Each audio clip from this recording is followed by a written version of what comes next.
Je m'appelle Carol Lynn Williams. Je suis une ancienne infirmière des urgences de 42 ans, originaire de Minneapolis, dans le Minnesota. Je vais maintenant partager le récit de mon expérience de mort imminente, au cours de laquelle Jésus m'a révélé la vérité choquante sur les célébrations du Nouvel An. Je n'aurais jamais pensé partager ce témoignage, mais après ce que Jésus m'a montré au cours de mon expérience de mort imminente, je me dois de parler. Faites-moi savoir d'où vous écoutez. Ce sera bien de se sentir plus proche, même si nous sommes physiquement éloignés. Partagez vos réflexions sur ce témoignage d'expérience de mort imminente. Ayons une discussion loyale et ouverte afin que nous puissions apprendre les uns des autres sur ce canal. Bonne écoute. Cela s'est passé le 31 décembre 2023. Je travaillais de nuit aux urgences, comme je le faisais depuis 15 ans. Être infirmière la veille du Nouvel An a toujours été un défi. Le flot ininterrompu de blessures liées à l'alcool, d'accidents de voiture et le chaos général qui accompagne la fête en font une nuit particulièrement difficile. Vers 23h45, nous avons reçu plusieurs patients traumatisés par un énorme carambolage sur l'autoroute. Parmi eux se trouvait une jeune femme, probablement âgée d'une vingtaine d'années, qui avait été victime d'un accident de voiture en état d'ébriété. Alors que mon équipe et moi-même nous efforcions de lui sauver la vie, je ne pouvais m'empêcher de penser à ma fille, qui fêtait le Nouvel An ce soir-là. À 23h58, alors que j'insérais une ligne IV dans le bras de la patiente, j'ai ressenti une vive douleur dans la poitrine. Au début, j'ai essayé de l'ignorer, pensant qu'il s'agissait simplement de stress, mais en quelques secondes, la douleur est devenue insupportable. J'ai jeté un coup d'œil à l'horloge qui sonnait minuit, j'ai entendu le bruit lointain des feux d'artifice à travers les fenêtres de l'hôpital, puis tout est devenu noir. L'instant d'après, je flottais au-dessus de mon corps. Je voyais mes collègues travailler frénétiquement pour me réanimer, j'avais subi une crise cardiaque massive. Mais ce qui s'est passé ensuite a dépassé tout ce que j'aurais pu imaginer. Je me suis senti entraîné dans un tunnel de lumière. La sensation était indescriptible, elle n'était pas effrayante, mais il y avait un profond sentiment de gravité dans ce moment.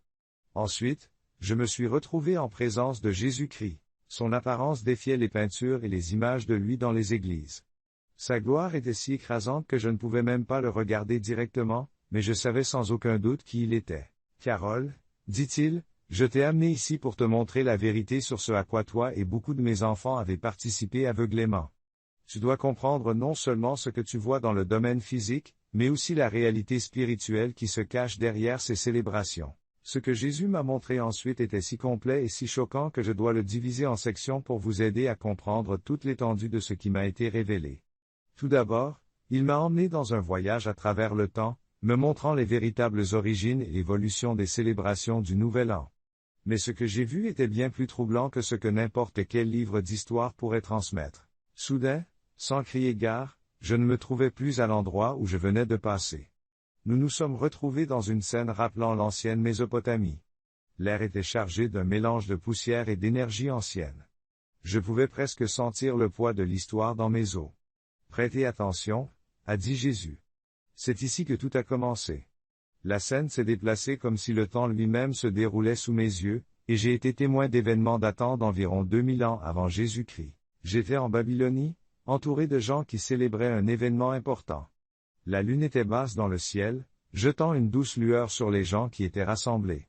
Jésus m'a expliqué, il s'agit de la fête de l'Akitu, l'ancienne célébration de la nouvelle année. Elle a lieu lors de la nouvelle lune qui suit l'équinoxe de printemps, marquant le début de la nouvelle année pour les Babyloniens. C'était fascinant à regarder. Les gens dansaient, chantaient et accomplissaient des rituels qui semblaient avoir une signification profonde, même si je ne les comprenais pas entièrement à l'époque. Puis, Jésus a changé ma vision des choses. Nous étions maintenant en Assyrie, où la nouvelle année était célébrée à l'équinoxe d'automne, et non au printemps. La scène a changé et j'ai été transporté dans le temps. J'ai vu des aperçus de différentes civilisations anciennes, chacune ayant sa propre façon de marquer la nouvelle année. Les Égyptiens, par exemple, commençaient l'année vers 2773 avant J.C. avec le lever de l'étoile Sirius. Les Égyptiens avaient leur propre célébration liée à leur calendrier. Ensuite, j'ai observé les Phéniciens et les Perses, qui célébraient le Nouvel An lors de l'équinoxe d'automne, comme les Assyriens, mais avec leur propre tradition culturelle.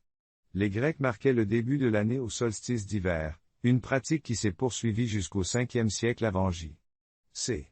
Ce qui m'a frappé, c'est la diversité de leur calendrier. Ce qui m'a frappé, c'est la diversité de leurs célébrations et la profondeur de leurs rituels. J'ai vu des peuples anciens se livrer à des rites de purification, destinés à les purifier physiquement et spirituellement à l'aube de la nouvelle année. Lesquels sont ensuite apparus, célébrant le 1er novembre par des feux de joie en l'honneur de leur dieu du soleil.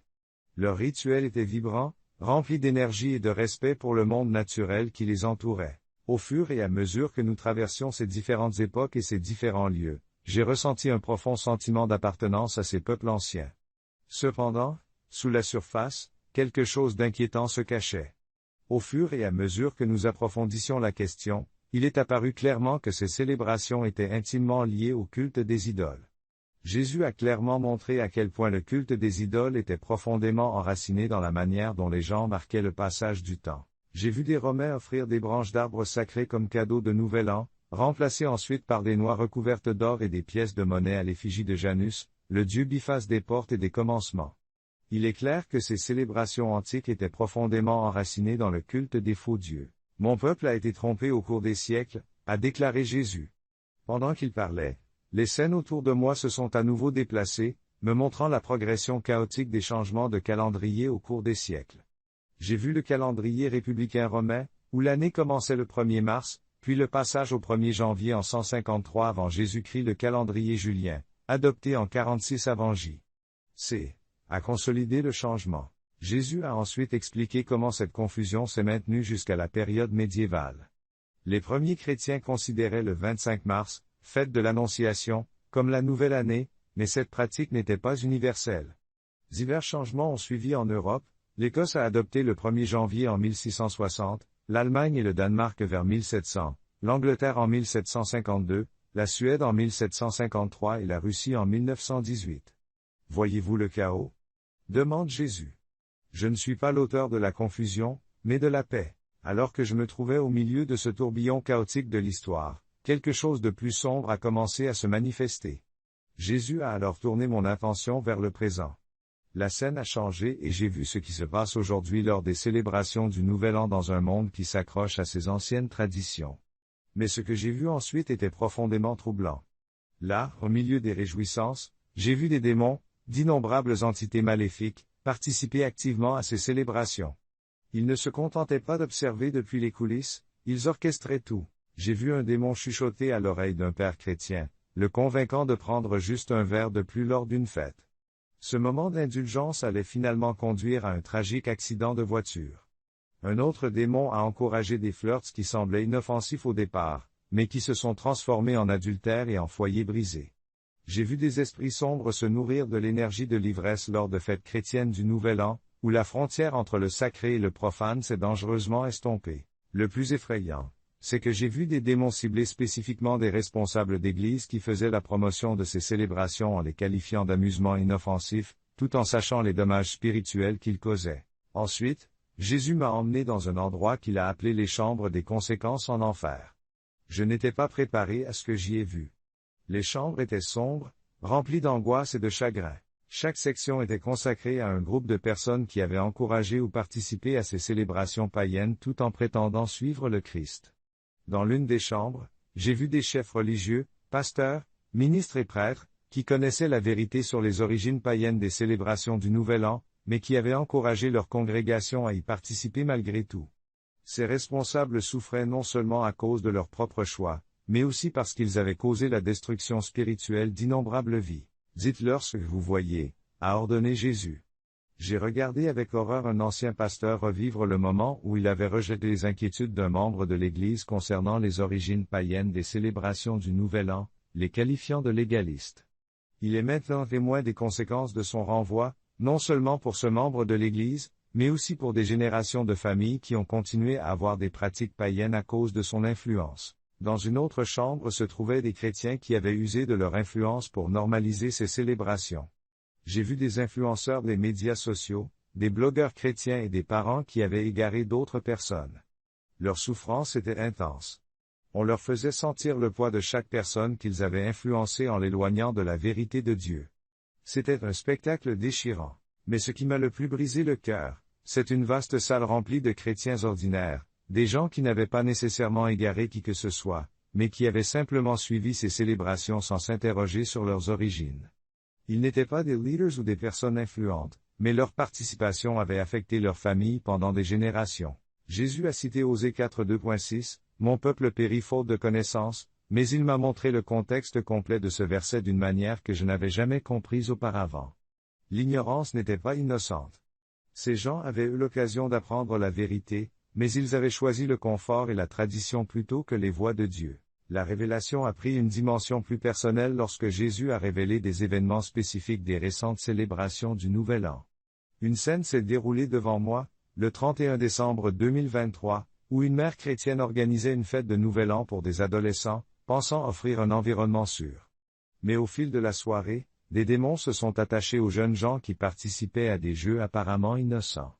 J'ai été témoin du franchissement de barrières spirituelles, ce qui a entraîné une vulnérabilité durable chez ces adolescents.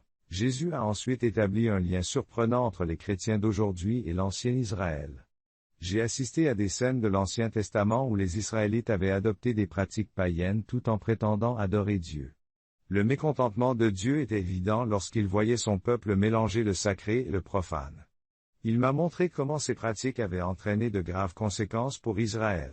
Jésus m'a demandé ce que signifiait cette phrase de ma parole, « N'apprenez pas la voie des païens ».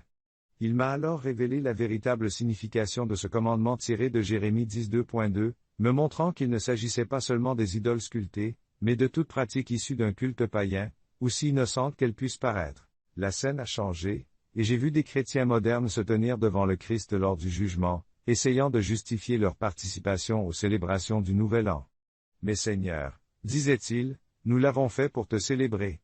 Nous avons même prié à minuit. » La réponse de Jésus est déchirante. La réponse de Jésus est déchirante. Quand ai-je demandé cela? Ne vous ai-je pas donné mes jours saints à observer? Pourquoi avez-vous choisi les traditions des hommes plutôt que les assemblées que j'ai ordonnées? Les événements qui ont suivi ont été on ne peut plus clairs, les temps fixés par Dieu sont à milieu des fêtes créées par l'homme qui ont fini par dominer nos vies. Jésus m'a montré la profonde signification spirituelle de chacune des fêtes fixées par Dieu. La Pâque, qui révèle le sacrifice du Christ, les jours des pains sans levain, qui nous enseignent l'élimination du péché, la Pentecôte, qui nous montre le don du Saint-Esprit, la fête des trompettes, qui annonce le retour du Christ. Le jour des expiations, qui représente l'élimination de Satan. La fête des tabernacles, qui révèle le royaume de Dieu. Et le dernier grand jour, qui dévoile le plan de Dieu pour l'humanité tout entière. J'ai été immédiatement et profondément affecté par ce que j'ai vu. La signification de ces temps fixés, les jours saints de Dieu, dépassait toutes les traditions que nous avions créées. C'était un rappel de la vérité éternelle et profonde que Dieu a un plan, et que son plan implique que nous vivions d'une manière qui l'honore, et non pas selon les traditions des hommes. La nuit qui a changé ma vie pour toujours a commencé par quelque chose d'aussi ordinaire que la célébration du Nouvel An. Mais ce que j'ai vécu, ce que Jésus m'a montré, est allé bien au-delà de ce que j'aurais pu imaginer. Ce n'était pas seulement l'atmosphère habituelle de la fête, le compte à rebours ou les feux d'artifice qui remplissaient la nuit. C'était la réalité spirituelle à laquelle j'étais aveugle, les forces invisibles à l'œuvre derrière les célébrations, influençant non seulement le monde physique mais aussi les âmes de ceux qui y participaient. Jésus m'a montré les véritables conséquences spirituelles de ces célébrations, et c'était choquant et dérangeant. Il l'a appelé la galerie des conséquences, un endroit où l'impact spirituel direct des célébrations de la Saint-Sylvestre était mis à nu. Il ne s'agissait pas seulement d'une vue des festivités de la nuit en cours, mais d'un panorama complet des ramifications spirituelles à travers l'histoire et jusqu'à aujourd'hui. Il m'a dit, « Regardez cette nuit se dérouler et, par ces mots, j'ai été instantanément transporté d'un fuseau horaire à l'autre, assistant au réveillon du Nouvel An 2023 d'un point de vue totalement nouveau et spirituel. Le monde semblait changer en surface, mais alors que j'observais depuis les cieux, il est devenu clair que la réalité était bien différente. À New York, j'ai vu une famille chrétienne réunie pour regarder la chute de la boule emblématique à Times Square. Les rires, la joie et l'excitation emplissaient l'air. Mais la présence spirituelle qui les entourait était indéniable, des silhouettes sombres s'attachaient à la foule. À chaque acclamation de minuit, une ombre semblait s'abattre sur leurs âmes. J'ai été horrifié par les enfants de la foule, dont l'esprit était affecté par la participation de leurs parents à cette célébration, inconscients du tribut spirituel qu'elle leur faisait payer. À Chicago, j'ai vu une église organiser ce qui était annoncé comme une fête chrétienne du Nouvel An. Ils ont prié, chanter des chants de louange et célébrer la nouvelle année avec de bonnes intentions. Mais même dans cet espace apparemment saint, je pouvais sentir des esprits sombres se déplacer librement dans l'assemblée, sans que les personnes présentes s'en aperçoivent. Chaque moment de célébration ouvrait des portes spirituelles, des portes qui ouvraient des générations de familles à un conflit spirituel qui les affecterait pendant des années. L'atmosphère qui régnait ce soir-là était celle de la vulnérabilité spirituelle, et il ne s'agissait pas seulement de s'amuser, il s'agissait d'un conflit profond et invisible qui se jouait dans le monde spirituel. À Los Angeles, la scène s'est déplacée vers les fêtes de maison. De jeunes chrétiens, qui semblaient s'amuser en toute innocence, étaient en fait la cible de démons. Ces attaques spirituelles n'étaient pas immédiatement visibles, mais dans le royaume céleste, j'ai vu comment les démons ciblaient spécifiquement ceux qui avaient été élevés dans l'Église. Ces fêtes, apparemment semblables à n'importe quelle autre réunion de famille, étaient en fait le théâtre d'une guerre spirituelle importante. Ces jeunes gens étaient attaqués, et ce qui semblait être un amusement inoffensif était en fait un combat spirituel déguisé. Alors que je passais d'une scène à l'autre, Jésus m'a montré la dure réalité de la façon dont chaque partie du réveillon du Nouvel An était spirituellement chargée de ténèbres. Les statistiques que j'avais vues aux informations ont soudain pris tout leur sens. L'augmentation de 50% des décès dus à la conduite en état d'ivresse entre Noël et le Nouvel An n'était pas seulement due à l'alcool, mais à une force spirituelle qui poussait les gens vers la destruction. Les 41% d'accidents mortels de la circulation impliquant des conducteurs ivres n'étaient pas une simple coïncidence, mais le résultat d'une influence démoniaque. Même les coups de feu tirés en l'air lors des célébrations, un acte qui semblait inoffensif pour le monde physique, était guidé par de sombres entités spirituelles dont le but était loin d'être innocent. Mais ce qui était encore plus profond que d'être témoin de ces événements en temps réel, c'était l'histoire que Jésus m'a révélée. Il m'a montré les parallèles spirituels entre les erreurs des anciens Israélites et la façon dont les chrétiens modernes suivaient le même chemin. Jésus a cité un passage de l'Ancien Testament, « Quand j'ai dit à Israël, tu ne feras pas ce que tu as fait dans le pays d'Égypte où tu as habité, et tu ne feras pas ce que tu as fait dans le pays de Canaan où je t'emmène », ce n'était pas seulement pour eux. Il a précisé que ce principe s'appliquait à son peuple aujourd'hui, et pas seulement aux Israélites du passé. Il m'a ramené dans l'ancien Israël, où l'on mélangeait des pratiques païennes à l'adoration de Dieu. Les Israélites pensaient que le fait de combiner ces pratiques ne nuirait pas à leur foi, mais la vérité était bien plus sombre. Au fil du temps, ces compromis les ont conduits en captivité. Ce qui était autrefois considéré comme inoffensif est devenu le fondement de leur chute spirituelle. Jésus m'a montré que ce même schéma se reproduit aujourd'hui. Les chrétiens modernes participent sans le savoir à des pratiques issues du paganisme. Ils ne se rendent pas compte que les effets d'une telle participation n'auront pas seulement un impact sur eux, mais aussi sur leur famille pendant des générations. Jésus m'a ensuite montré la structure d'autorité spirituelle qui se cache derrière ces célébrations. Satan, le dieu de ce monde, avait délibérément mis en place un calendrier de célébrations contrefaites pour détourner les gens des jours saints de Dieu. N'oubliez pas, dit Jésus, que Satan séduit le monde entier. Il m'a montré comment l'ennemi avait utilisé la confusion des dates et des heures pour détourner les gens de la vérité. Les célébrations du Nouvel An, qui trouvent leur origine dans d'anciennes pratiques païennes, font partie d'une tentative délibérée de remplacer les jours saints de Dieu par des contrefaçons. J'ai été témoin de cette tromperie tout au long de l'histoire. Les anciens Romains, par exemple, célébraient le Nouvel An en adorant Janus, le dieu à deux visages des portes et des commencements. Au fil du temps, l'Église catholique a tenté de christianiser ces pratiques païennes, mais les églises protestantes les ont progressivement acceptées. Ce qui n'était au départ qu'une fête païenne est devenu une tradition mondiale, complètement détachée de son sens originel. La commercialisation moderne a occulté les origines païennes, rendant la vérité plus difficile à percevoir. La partie la plus troublante de la révélation est survenue lorsque Jésus m'a emmené dans le monde spirituel et m'a montré comment les démons avaient été placés stratégiquement pour le réveillon du Nouvel An. Ces forces démoniaques avaient été chargées de cibler les familles chrétiennes et avaient des équipes spécialement stationnées dans chaque fuseau horaire. Les démons se réjouissaient chaque fois qu'une église organisait un événement pour le Nouvel An, considérant cela comme une victoire dans leur bataille pour maintenir le peuple de Dieu dans l'ignorance spirituelle. Jésus m'a parlé avec tristesse et m'a dit, « Mon peuple dit qu'il veut un réveil, mais comment puis-je répandre mon esprit s'il s'accroche à des pratiques païennes ?» Je n'avais jamais entendu une telle tristesse dans sa voix. C'était comme s'il suppliait son peuple de comprendre les conséquences de ses actes, de reconnaître le combat spirituel qui se déroulait tout autour de lui. Il m'a ensuite montré l'impact spirituel de diverses traditions du Nouvel An, des choses auxquelles la plupart des gens ne penseraient pas à deux fois. Le toast de minuit était plus qu'un geste de célébration. Jésus a révélé qu'il s'agissait d'une forme d'offrande de boisson à de faux dieux, une pratique païenne. Le chant de Auld Lang Syne, souvent considéré comme une simple chanson de Nouvel An, était en fait porteur d'implications spirituelles d'allégeance à d'anciennes coutumes païennes. Les feux d'artifice, censés marquer le début de la nouvelle année dans la joie, avaient été conçus à l'origine pour éloigner les mauvais esprits. Aujourd'hui, ils renforcent involontairement d'anciennes croyances païennes qui continuent de prospérer dans le monde spirituel. La partie la plus déchirante de la vision est survenue lorsque Jésus m'a montré l'héritage spirituel qui était transmis par le biais de ces célébrations. Sans le vouloir, les parents ouvraient des portes spirituelles qui allaient affecter leurs enfants. Ces malédictions générationnelles, perpétuées par la participation annuelle aux célébrations du Nouvel An, érodaient systématiquement le discernement spirituel des familles. Ce qui était autrefois une tradition de célébration de la nouvelle année était devenu un champ de bataille spirituelle, où les forces des ténèbres remportaient la victoire année après année. Jésus m'a alors conduit à ce qu'il a appelé les chambres des occasions perdues.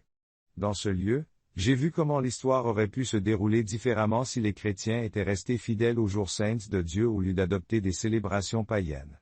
J'ai vu des familles qui auraient fait l'expérience de percées spirituelles puissantes pendant les périodes fixées par Dieu. Des enfants qui auraient grandi avec une compréhension plus profonde du plan de Dieu. Des communautés qui auraient été transformées en observant les véritables jours saints de Dieu au lieu de participer à des fêtes païennes. Le contraste était saisissant, et il était clair que ces décisions avaient des conséquences d'une grande portée. Jésus a également révélé que Satan s'oppose spécifiquement à la saison des vacances de printemps de Dieu la veille du Nouvel An. Le monde célèbre la nouvelle année au cœur de l'hiver, ce qui s'oppose directement à la nouvelle année de Dieu au printemps. Les rituels païens de renouveau cherchaient à se plaindre la rédemption offerte par la Pâque. Les résolutions mondaines, souvent axées sur l'amélioration de soi, contrastaient fortement avec la véritable transformation spirituelle qui accompagnait les temps fixés par Dieu. J'ai été témoin des conséquences de la participation des chrétiens aux célébrations du Nouvel An. Jésus m'a montré comment leur compromis avec ces fêtes païennes entravait leur croissance spirituelle. J'ai vu un pasteur qui ne comprenait pas pourquoi ses prières pour le réveil restaient sans réponse. J'ai vu une famille aux prises avec des batailles spirituelles continuelles, ignorant que leur fête annuelle du Nouvel An ouvrait des portes à l'ennemi pour l'attaquer.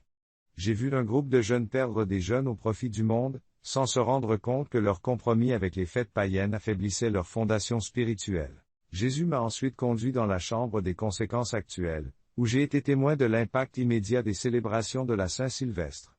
Des démons ont été affectés à chaque grande fête dans le monde entier, brisant systématiquement les barrières spirituelles dans les rassemblements chrétiens. Il était clair que chaque choix de participer à ces célébrations contribuait à l'affaiblissement des défenses spirituelles, et ce à l'échelle mondiale. La révélation est devenue intensément personnelle lorsque Jésus m'a montré comment ma propre participation passée aux célébrations du Nouvel An avait affecté ma famille. Je n'avais pas tenu compte de la douce conviction du Saint-Esprit. Les moments où j'avais influencé d'autres personnes à participer. Les vulnérabilités spirituelles que j'avais créées sans le savoir dans ma famille étaient maintenant évidentes, et je ne pouvais pas ignorer le poids de tout cela. Mais alors, au milieu des ténèbres, Jésus m'a montré l'espoir. Il a révélé ce qui se passait lorsque les gens choisissaient de se libérer de ces pratiques. Dès qu'ils rejetaient les origines païennes de ces célébrations, une protection spirituelle immédiate était établie. Les malédictions générationnelles ont été brisées et les familles ont fait l'expérience d'une clarté et d'une puissance spirituelle retrouvée. Il est apparu clairement qu'il y a de l'espoir pour ceux qui sont prêts à se repentir et à se détourner de ces pratiques. Parler lors de mes vrais jours saints, a ordonné Jésus, mettant en évidence la beauté et la puissance des temps fixés par Dieu. Chacun de ces jours saints a une profonde signification spirituelle. La Pâque, qui symbolise la rédemption par le sacrifice ultime du Christ. Les pains sans levain, qui illustrent la manière de purger nos vies du péché. La Pentecôte, qui commémore la venue du Saint-Esprit. Les trompettes, qui préfigurent le retour du Christ. L'expiation, qui représente la défaite finale de Satan. Les tabernacles, qui illustrent le royaume de Dieu. Et le dernier grand jour, qui dévoile le plan ultime de Dieu pour l'humanité. Avant de me renvoyer dans mon corps, Jésus m'a donné un dernier avertissement à partager. Le temps de l'ignorance est révolu. Le jugement commence à la maison de Dieu, et ceux qui connaissent la vérité doivent parler. Il m'a montré comment Satan essaierait de discréditer ce message, en utilisant des chefs religieux pour revendiquer la liberté en Christ et en accusant de légalisme quiconque s'exprimerait. La pression sociale et le ridicule seraient utilisés pour faire taire la vérité. Enfin, Jésus m'a montré ce qui arriverait à ceux qui entendraient cet avertissement mais choisiraient de l'ignorer. Leur vulnérabilité spirituelle persisterait, leur prière et leur efficacité spirituelle diminueraient, et leur famille perdrait leur protection. Lorsque j'ai repris conscience aux urgences à 0h15 le 1er janvier 2024, j'ai été submergé par la gravité de ma situation. J'étais cliniquement mort depuis 15 minutes, mais les révélations que j'ai reçues pendant ces minutes prendront toute une vie à comprendre. Depuis cette nuit-là, ma vie a complètement changé. J'ai démissionné de mon poste d'infirmière pour transmettre ce message à plein temps. J'ai commencé à étudier et à observer les véritables jours saints de Dieu et à recueillir des témoignages similaires d'autres personnes ayant reçu des révélations sur les fêtes païennes. Les réactions ont été mitigées. Certains reconnaissent immédiatement la vérité, tandis que d'autres, en particulier les responsables d'église, deviennent hostiles. Beaucoup d'autres sont curieux mais craignent d'opérer un changement aussi radical. Je ne peux pas rester silencieux. Les enjeux sont trop importants. Ce message ne concerne pas seulement les célébrations du Nouvel An. Il s'agit de choisir entre les voies de Dieu et les traditions des hommes. Il s'agit de décider si nous allons vraiment servir Dieu selon ses conditions ou si nous allons continuer à mélanger le paganisme et le christianisme. Rappelez-vous les paroles de Jésus, vous connaîtrez la vérité, et la vérité vous affranchira. Le choix vous appartient maintenant. La bataille spirituelle est réelle et ses conséquences sont éternelles. Faites votre choix avec sagesse.